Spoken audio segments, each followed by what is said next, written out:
Hello, everyone. My name is Price Wilkes, and today we're going to talk about Tyranids.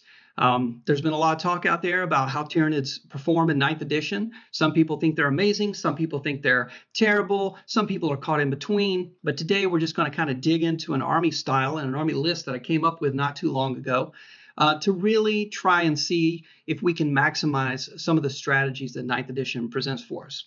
Now, I've been playing Tyranids since 2009. They are absolutely my first love. Anything and everything has to do with the hive mind, Tyranids, Genestealer cult. It's just such an amazing army, and it has brought me so much fun in building and painting. I think currently I have somewhere between 30 and 35,000 points of Tyranids from various hive fleets. And today you'll get to see some of those models. But let's dig into the list so we can keep this video short, and let's talk about what we're trying to do with this 9th edition modern army. First of all, we're going to start out with the Kraken. I nicknamed this Dominating Steel because that's really kind of some of the mindset behind this list. With 9th edition, it's all about movement. It's all about board control. Yes, sometimes you need to kill your opponent, but that's not really always the case. Sometimes you can, in fact, win games by just applying the tools that you have at your disposal within your codex. So some of these things are going to be very predictable. They're going to be things that are, yes, these are outstanding units that stand out in the codex. Some of these are strategies that other people have used. But also, the other nickname for this is hashtag Genestealers are bad. And I joke around because Genestealers really are in a tough place right now. But this was really, after hearing that over and over and over again from so many people on the internet, Genestealers are bad, Genestealers are bad, Genestealers are bad, I was like, well, I realize they're not optimal, but sometimes the hive mind needs to adapt. We need to come up with ways to make a unit do what it's meant to do in 9th edition. Maybe that's not what we think it is, but more so, what can we do with it? So that's kind of the point. So I'm going to run through this list really quick, and then we're going to move into the individual units and why I chose those and what their strengths and weaknesses are, and then how the list works together as a whole. So starting off the top, Battalion, Hive Fleet Kraken. We got the good old trusty Swarm Lord. Then we're followed up with a Hive Tyrant. This is a walking Hive Tyrant, no wings, got Twin Devours, Monstrous Rending Claws, Adrenal Glands, Toxin Sacs. We're giving him a relic of a Resonance Barb, which came out of the Blood of All supplement right at the end of 8th edition. Now, here we get into the meat and potatoes.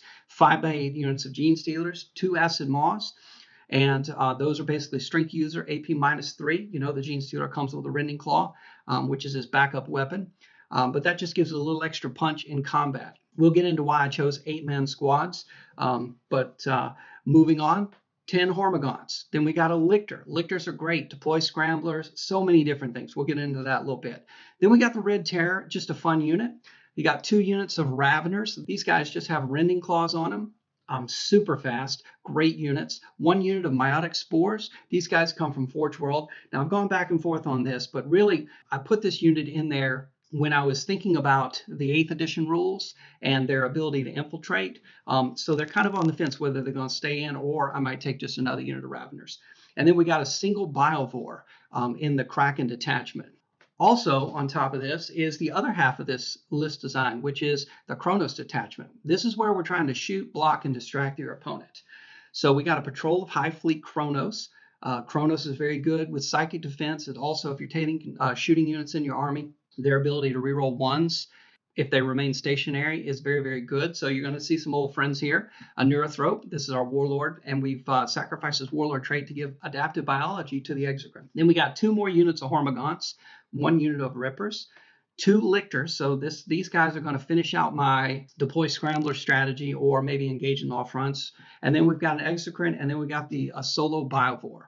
We'll talk about some of the extra sneaky things you can do with those spore bombs. Now, moving on, let's talk about the individual army units and why we took them in this list. So, leading off, we got the Swarm Lord. This guy is a monster. The Primarch of the Tyranids, although sometimes he doesn't quite have that Primarch status, but he's definitely a beast. He's a synapse creature. All Hive Tyrants have 18-inch synapse. So some of the strategies that we're going to talk about, you want to really make sure that you're fearless, that you're covering your instinctive behavior, and that added range of his synapse is really, really good. Now, he can cast 2 powers, deny 2 powers. I've given him Catalyst and Paroxysm. Paroxysm is really the power that I want. Catalyst is so this guy can kind of be on his own, and maybe he can either buff a unit or he can buff himself. The Swarm Lord is a great counter assault threat. He's got that 3-up invulnerable save in combat. a 4-up invulnerable save. His bone swords or bone sabers are just amazing in combat. Flat 3 doing mortal wounds. The Hive Commander, this is also anyone who's run Kraken Genestealers understands being able to take a unit and move them again, including the advance roll, is just amazing. But don't forget that the Swarm Lord can use that ability on himself. And this guy, he moves 9 inches. So if you advance him and use one of the other Psychers to give him the advance and charge ability, you're talking about 9 plus 5, 6 inches, 13, 14 inches, 15 inches. And then he can move again. That's a long way for this guy to go in and really put some hurting on somebody. Moving on, you got the Walking Hive Tyrant. Now, this model was an incredibly fun model to convert. This is my old metal Swarm Lord from way back, and I threw some extra bits in there. We got some claws off of some of the new kits, some Twin Devours, but this is my second Synapse unit. Now, this guy, because we gave him the Resonance Barb, he can cast an additional power. He can deny additional power. So we've given him a backup on Catalyst, Onslaught, and Psychic Scream. He also is my mortal wound output guy. So he can cast Onslaught, Psychic Scream, and Smite all in the same turn and really kind of give some extra damage. He's got a number 4-up invulnerable save. That's all times. Monstrous Rending Claws. This guy's got Adrenal Glands and Toxin Sacs on him. So he's also moving 9, but if you would move or advance, he's getting +1 to that on his advance roll. So that's a long way for this guy to start moving. Twin Devours, just because that's the way I had him modeled, and that's a holdover from 8th and 7th edition, but I just love this model. And he's a different counter assault threat, and he's really pulled his weight in a lot of games that I've played with this. Neurothroat, this is the guy that's leading the Kronos detachment. I know I've got my Kraken bug there, but this guy, he is great as a warlord because he's a character that's under 9 wounds. He's got 3-up invulnerable save. He's good at hiding. It prevents your opponent from getting cut off the head. He's got the ability to heal. He can reroll 1s to cast. So a lot of times this guy has an opportunity to do maybe a super smite. So great mortal wound output. But because we're in Kronos, you've got the Deepest Shadow, and we're definitely giving this guy some Biostorm because we're going to try and turn that Exocrine up to 11. If you're taking Exocrine or Hive Guard or anything like that, you want to take that Symbiostorm. It just makes it so much more efficient. I know there was a time when I was able to pull off 14 hits out of 12 shots, all total, because Symbiostorm just rolled a whole bunch of 5s and 6s and really was able to do some damage to my opponent. So moving on to Genestealers, right? Hashtag Genestealers are bad. These guys are very interesting. At 15 points a model, I would say they're a little overcosted, but the strategy of this list really does come down to how am I going to win? And as we go through this PowerPoint, I hope I can explain what the strategy is. So you've got your 2 big counter assault units, and you've got your buffing unit, and you've got some middle of the field mortal wound spam. But why Genestealers, right? And why 5 units of 8, right? Price, don't you know that if you take 10, you get an additional attack? That's an additional 10 attacks that you could get. Well, really, it comes down to I am trying to bleed my opponents and control the tempo of the game. Genestealers move 8 inches, and they have a wonderful ability that they can advance and charge. So if you take Kraken's opportunistic advance, which is a stratagem, for 1 command point, you can double the advance roll on a unit of Genestealers. So just natively, a unit of Genestealers can move 18 to 20 inches using that stratagem. And if you look at all of the missions, right, the Strike Force missions and the Incursion missions in the Chapter Approved Grand Tournament pack, there aren't a lot of objectives that are really more than 20 inches away from you. Now, maybe if you're doing diagonals or Vanguard deployment, the objectives might be a little further than that. But a lot of times you can reach those very, very easily. And so that's the purpose of this unit. This is T4, 5-up invulnerable save. These guys can hide in your backfield, or they can hide underground with infestation nodes. They can hide, and you can deliver them one at a time onto a reasonably defended or lightly defended objective, and you can take that objective because these guys are objective secured. Now, I've done the math, and you got 24 attacks, hitting on 3s, wounding on 4s against regular old Space Marines. A lot of times you're going to kill 2, 2.5, you might even kill 3 guys, especially if those acid maws get hot and take away some of those armor saves, right? Forcing them to make 6-ups. If you kill 3 Space Marines. That leaves a sergeant and that leaves another guy, right? At the most, that's 9 attacks coming back, hitting on 3s, wounding on 4s. For the most part, they're going to kill 1 or 2 Genestealers. And then you surround these guys and you take them hostage. And right there, somebody might say, but what about Desperate Breakout? Listen, I'm okay with this. This unit is 120 points. If you don't Desperate Breakout, that's going to be my objective, right? Like, I have officially blocked you on primary on that objective. So if you do Desperate Breakout, then yes, you burn those command points. So again, this is about me bleeding your resources. This is me thinking 3 moves ahead, right? These guys are excellent hostage taking. They do enough damage. I'm not trying to bring down Mortarion. I'm just trying to hostage. I'm trying to go in on 10 Poxwalkers, right? These guys are great because they don't fail morale. You can go in and you can grab these guys and hold them, and they can't really fight back that well. They're great for this. Even going in on a unit of the new heavy intercessors, it's not a fight that you will lose that fight over a period of time, but you will win the objective long enough for it to matter. These guys are great for this type of strategy. Now, Hormagaunts. Hormagaunts are fantastic. The only problem with Hormagaunts over Genestealers is basically these guys, they don't have the damage output and they don't have any survivability. Everybody has an AP -1. So these guys are going to go away as soon as you look at them, but they're so fast. Again, 8-inch move. You know, depending on in this list, I've got some in Kronos, I've got some in Kraken. These guys are more like move blockers. Or if your opponent has some non-obsec unit on an objective, these guys are great to sling over there with the Swarm Lord. Because again, you can move them 8, then the Swarm Lord can move them again, or you can throw Onslaught on it. Now you're moving 14 to 20 inches. They can get over and they can get on an objective, or they can just move block. These guys are great stealing objectives. They're great for domination, which we'll talk about that when we get to the secondaries of what we're going to be picking. Oh, I forgot about one thing here. I put it on the screen. Feral Instincts and Aggressive Adaptation. These are some strats that can turn up the damage on these guys if you can line it up. But these are kind of situational, right? So both of these stratagems come out of the Blood of All book. But you can, in fact, get these guys to an AP -2 on their Scythe and Talons if you can pull it all off. But again, that's not something I'm trying to build the list around. It's just something to keep in my back pocket. If I really need to try and pull off a little damage, then maybe I can get this to work. Now, Rippers are just a great obsec. They can deep strike. Just taking 1 unit of 3 here. These guys drop in. You know, they can get engage on all fronts. Again, they can move block. I mean, it is 9 wounds. They're troops, they're obsec, they can steal. Somebody's got something sitting on an objective, and you can run over there. They're easy to hide. You can drop them in, and for 1 command point, you can make a -1 to hit as long as they don't move.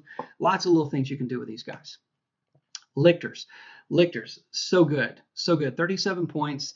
We got 3 units of 1. They got Rending Claws, they got Grasping Talons, they've got a native -1 to hit. They move 9 inches. You can re-roll charges on the turn they come in, but a lot of times I'm not charging these guys in unless maybe there's a tank or there's a vehicle or something that won't kill them back right away, because really these guys are there to get deploy scramblers or engage on all fronts. They're there to do actions. They got that infantry keyword. They're on a 40 mil base. They're so good. Also, one thing I've discovered is Pheromone Trail, which is a stratagem that is not used, that was not working a lot previous editions. Man, 7th edition, 8th edition was like, what is this stratagem even good for? But now that you can put units in strategic reserves, you can use Pheromone Trail to bring in maybe some of those units of Hormagaunts. Maybe you need to get a couple extra units somewhere around the board and line up that next turn charge or that next turn steal, or you need to get over here behind this objective so that now you can redeploy your units.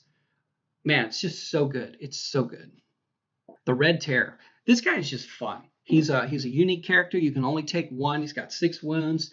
He's got 2 or 3 pairs of Scythe and Talons, which really kind of sets up his special move. He's got a tail attack. He moves 12 inches. He can natively deep strike. He is +1 to hit for Raveners because we have Raveners in this list, so why not? But really, I took him because he's another guy. He can get engaged on all fronts. He can go in. He can solo out a small character. If you're really trying to get lucky, You might even be able to solo out a 4 or 5 wound character. If you hit with 4 attacks and you meet, I think, or exceed the wound characteristics of the model, you just remove it from play, and that is fantastic. This guy, he's just kind of an interesting ad, and I have the points, and I like running him because sometimes he really does make the difference. Now we got Raveners. These guys are just really awesome. 2 units of 3. They got the infantry keyword. I gave them Rending Claws just because I had the points. Again, 12-inch move. They can native deep strike. These guys are great for deploying scramblers in the middle of the field early on because they're really the only unit in the game that has the infantry keyword that moves 12 inches that you don't have to use a stratagem on. So independently, you can deploy them, move them 12 inches. They're outside of 6 of your deployment zone, and then bam, you have got deployed scramblers, and it's 66 points for the way these guys are equipped. 60 points base. Like, it's so efficient.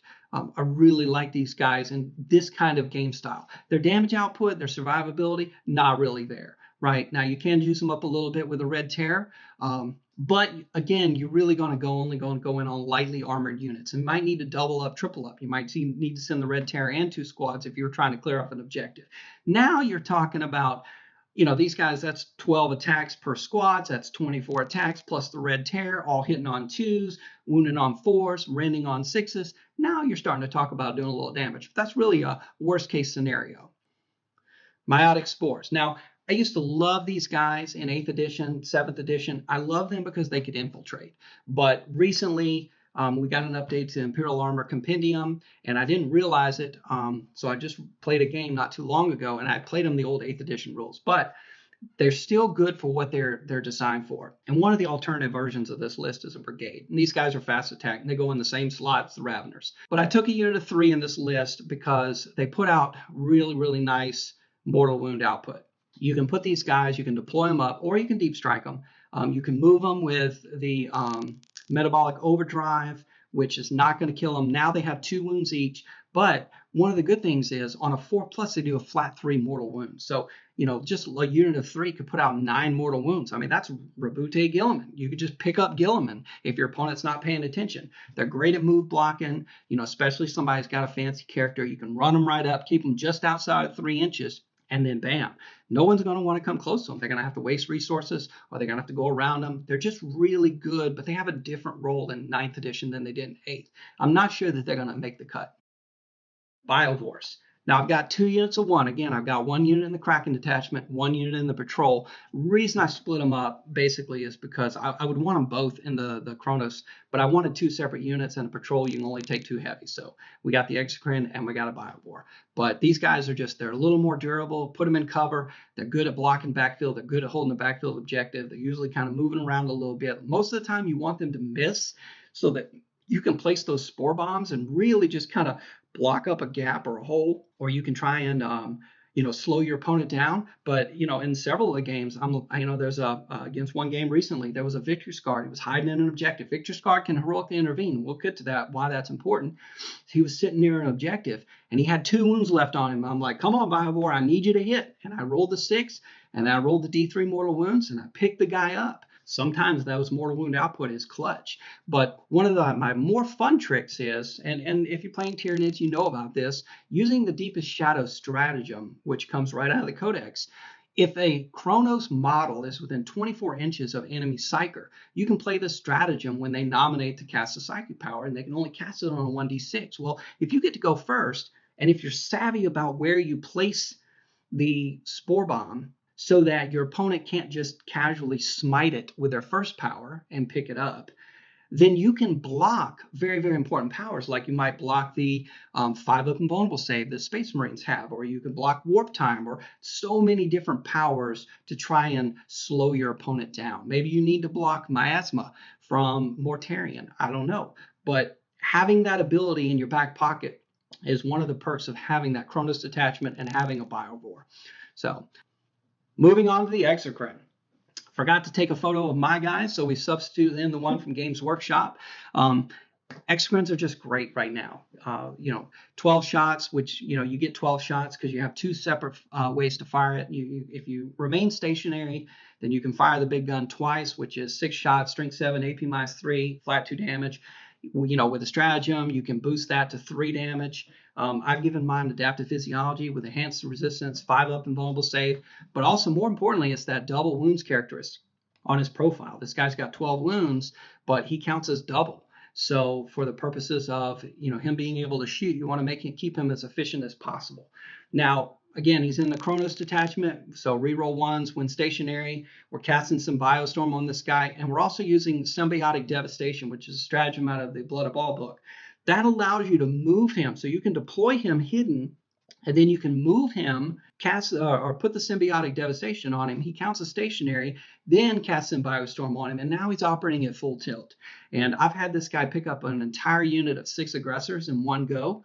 I've also seen him bounce off. I mean, so many armies are so durable, and now that like Death Guard are out with a -1 damage, it makes it, I don't know, risky or maybe less risky to put this guy in. But when we get to talking about the list design, which is coming up, we'll talk about why I kind of put him in there. But I almost feel like maybe this guy is not, in this particular style of list, this guy is not what you really want to take. But that's up for everyone to decide. So, all right. So now, what are the strengths of this army? Well, the strengths are tons of movement. This army can be everywhere all the time. So many multiple small units. It's got a ton of objectives secured. I've got 9 objective secured units, 5 units of Genestealers, 3 units of Hormagaunts, a unit of Rippers. They're just absolutely amazing. Basically, control the 2 secondary objectives, domination or engage on all fronts. Those are in the same category. I mean, you can get those almost all the time. It just depends on who you're fighting. Deploy scramblers. It's got good psychic defense for a single power. We talked about that. It's got some range shooting. That's really more of a distraction, but it can be effective if your opponent chooses to ignore it. Just recently, I picked up a unit of grav cannon carrying Space Marines. They walked in from the table edge. They shot. My Exocrine, he sloughed it off, and then he made those guys go away. This army also can be played first or second.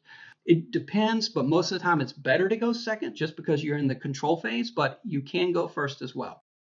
Now, what are those weaknesses? Well, the whole army is pretty fragile. Other than the Swarm Lord, which arguably he's pretty fragile with just a 4-up invulnerable save. He lives or dies by that. Everything else is super fragile. The Raveners, the Hormagaunts, the Genestealers, everything is super fragile. This is a very terrain-dependent army. You live and die by that terrain. So you really got to have, if you're doing player-placed terrain, which we do in our area, you're really going to be fighting with your opponent to cover up some of those objectives because, most of these units that are standing on these, if you're trying to hold primary, you need to live until the start of your next command phase. And that means your opponent either needs to have threat overload or you've got to be hidden. So it's very terrain dependent. There's not a ton of damage output. So there's some good melee, there's some shooting, but it's not an overwhelming firepower kind of army, right? The third secondary choice is a little challenging. I've struggled a little bit of this, and I think a lot of us do, and maybe that's kudos to Games Workshop for coming up with something that makes it a little more difficult. But in one of the missions, I took mental interrogation. Some of the others, it's different. Sometimes I take the mission one. But certainly I would love to take engage and dominate, and some of those are all in the same vein, but you can't do that. So really, you got to kind of be on your game to figure out what is going to be easy for you to pull off. Assassinate is one also you can pull off, but we'll get into the secondaries a little bit more. One of the things that really kind of is not good for this army is armies with a lot of heroic intervention, or if they can out objective secure you, that's going to be a problem because we don't have enough damage dealing where we could just clean large durable units off of objectives if they have objective secured. So again, you'd have to double and triple up, and then you're going to be consuming too many resources to try and take that objective. Also, heroic intervention. We talked about that Victrix Guard earlier. I mean, that guy just standing on an objective, he's got 5 attacks, right? If he heroically intervenes, hits on 2s, wounds on 3s. He's killing 5 Hormagaunts or he's killing 3 or 4 Genestealers. That's a problem. Also, Space Wolves and so many armies or Rabute Gilman, his Warlord trait. Everybody within 6 inches gets to heroic intervene. So these are things you have to think of. Actually, in a battle report that we just did, I had a unit of Raveners. It got too close to a unit that could heroically intervene, and they literally just picked them up. And that was a 10-point swing in my opponent's favor because that gave him an extra 5 points. I lost 5 points. I mean, it was just so many, just that one little mistake. So really, you got to be careful of that. Very fast armies are also a weakness, because if they can dictate the assault, if they can control the tempo, then that's going to be a problem, because this army design is all about me controlling the tempo. So, and then again, holding objectives. You have to survive if you want to score primary. And so if you don't have a place to hide, if you don't have hostages, if you don't have your opponent too distracted by what's going on because there's 97 units all over the table and then that's going to be a problem. Now, what is the play style? We've been talking about it this whole time, but let's really dig in. This play style, you got to be super patient. You got to choose your engagements. This is a control army. The goal is to block your opponent from scoring more than 70 points total, including battle ready. And you're saying, well, what do you mean? What I want to do is I want to block you from scoring primary turn 2, 3, and 4. Like 0. I want you to score 0. Now, that's going to be a little bit harder in the take and hold missions, because if you're holding one objective, you're scoring 5 points. So that's tough, right? But I'm setting the bar high for myself because I want to go for as much as possible. But if I can block you turns 2, 3, and 4 from scoring primary, like in a domination mission where you have to hold 2 objectives, if I can run over and I can steal one of the 2 objectives that you're holding for your 5 points, or I can steal 2 objectives that you're holding to try and get 10 points, then you're going to score no points. And this is an effective strategy. Lots of armies can do it. I don't know of armies that can do it quite as well as Kraken can, because the movement is just so fast. Again, those objectives are only 20 inches away, and you can send a unit over there literally for 1 command point, and boom, they're there, holding that objective, making that 2d6 charge, wrapping those guys up, claiming that objective, taking them hostage, and burning those resources. The playstyle, it's fun. It's very cagey. It's very, very much chess, not checkers. You got to think 3 moves ahead. What units are going to go in reserve? What units are going to start on the table? That's another thing. I went ahead and I put 50% of my units in one of my game. All the Raveners and the Rippers and 2 units of all the Lictors and 2 units of Hormagaunts. I put all these units in reserve because I thought, well, I have no place to hide these guys, right? But then I realized, oh man, the Raveners need to be on the table early on, because they're the ones that are going to move up 10 inches, 12 inches. Then maybe they're going to advance over and take an objective my opponent's not on. They're 60 points. Who cares? They can go kill them. I don't care. I've already scored my engagement on all fronts, or I've scored my domination, or I've scored the objective, whatever that is. So it's a lot of playtesting goes involved in this. What missions and secondaries? Again, we've talked about some of these things, but let's kind of dig into it a little bit more, right? Secondaries, battlefield supremacy, engage on all fronts, or domination. One or the other, you can't have both, but either one of those really is at your disposal. It just depends on how counter-offensive is your opponent, or how much objective secured. If they got a ton of objective secured, then you take engage on all fronts, because it's almost impossible for you to block. With all the Lictors, the Red Terror, the Raveners, the Genestealers, the Hormagaunts, the Rippers, so many units that can be anywhere at any time, they literally can't block you from that. And the units are so cheap. Who cares, right? 60 points, 30 points. Just let them go, right? Shadow operations, assassinate. You can slingshot some Genestealers in and go pick up a character, right? Now, you're not going to probably pick up Gilliman or Mortarion, but a lot of these, weaker characters, you can, in fact, do that. If somebody gets out a little too close, you can pick them up with Smite. You still got a Swarm Lord. You still got Walking Hive Tyrant. Those guys can put out some damage. So you have ways of killing characters. Shadow operations, raise the banners, deploy scramblers. Both of those are very, very good. Deploy scramblers, that's almost a guaranteed 10 points. Raising the banners, you got so many little units that, again, if you have the terrain and you can hide, put those banners out. Getting 10, 12 points, man, that's fantastic. Warpcraft, mental interrogation. You got 3 really good characters.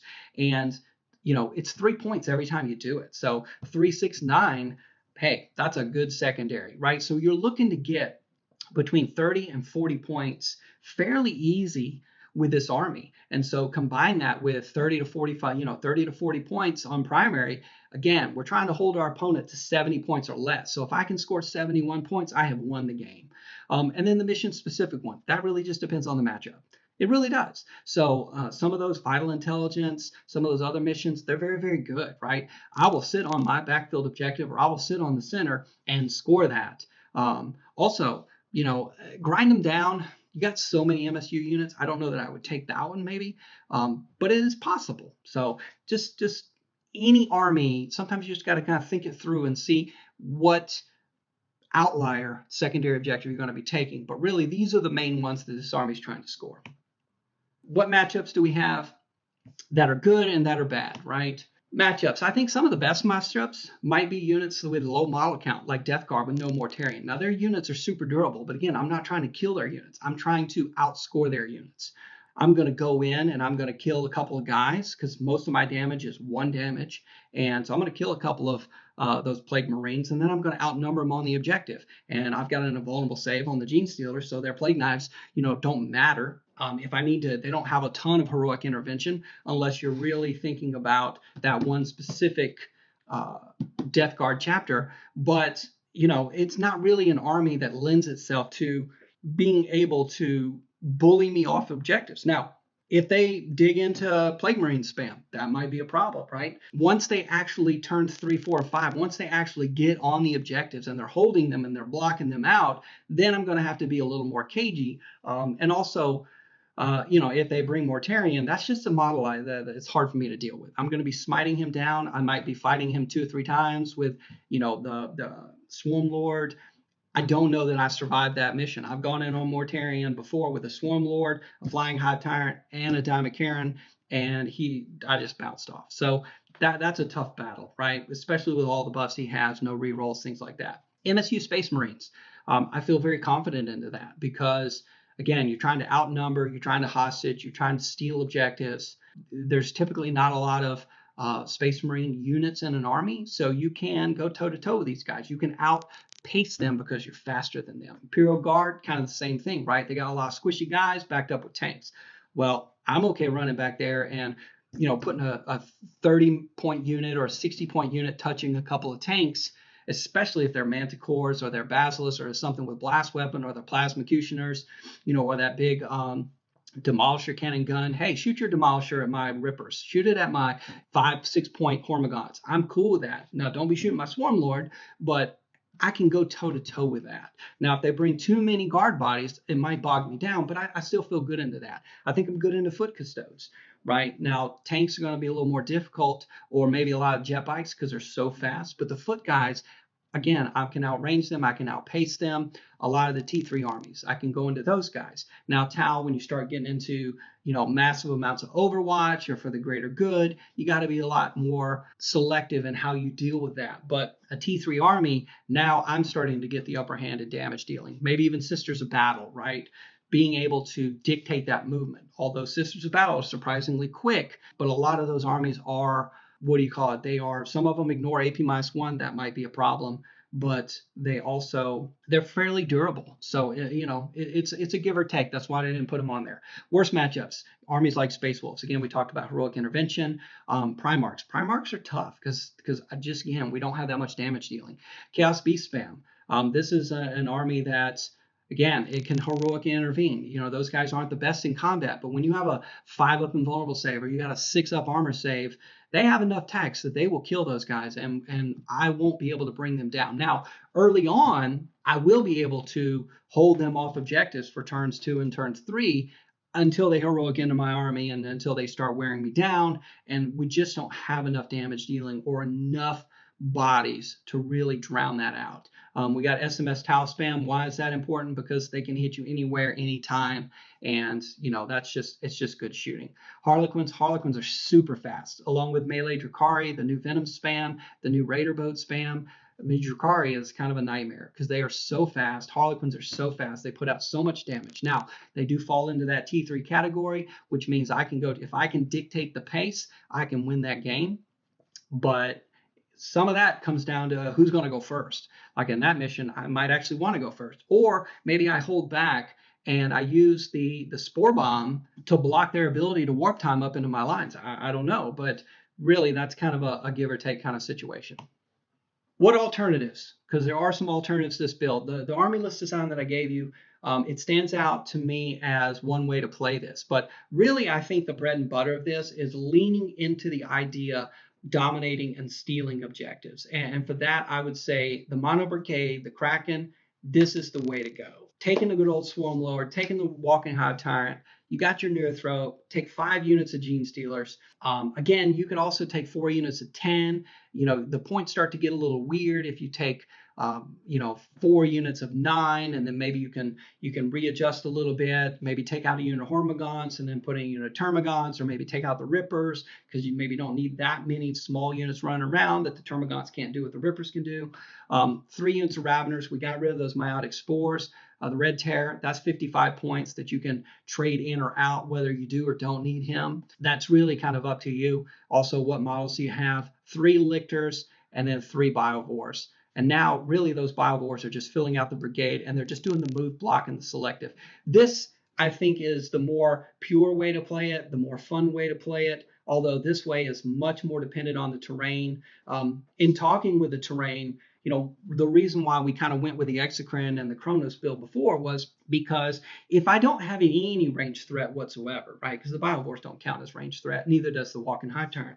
If I don't have any range threat, then what incentive does my opponent have to try and block any of the objectives, right? So when you're putting out player place terrain, so again, we play player place terrain. If it's already preset by your TO or your local gaming group, or that's how you play it, that's fine, right? When you're setting up the table, a lot of times you'll build more balanced tables in that way. But in player place terrain, your opponent is trying to weaponize the table against you. If they've got a very, very shooty army, then they want Planet Bowling Ball, right? And they don't want any objective to have a place where you can hide. That's a problem for this army. So, but if you have the same number of objectives, then you're going to get to hide 2 and they're going to expose 2. If you have 5, then the player who wins the roll-off is going to be able to hide more than the player who didn't, or expose more than the player who didn't. And so you can either hide 2, expose 2, or hide 3, expose 3, or like I said, you've got that go back and forth in the middle. However, the other option, if you get into that situation where you're doing player place terrain,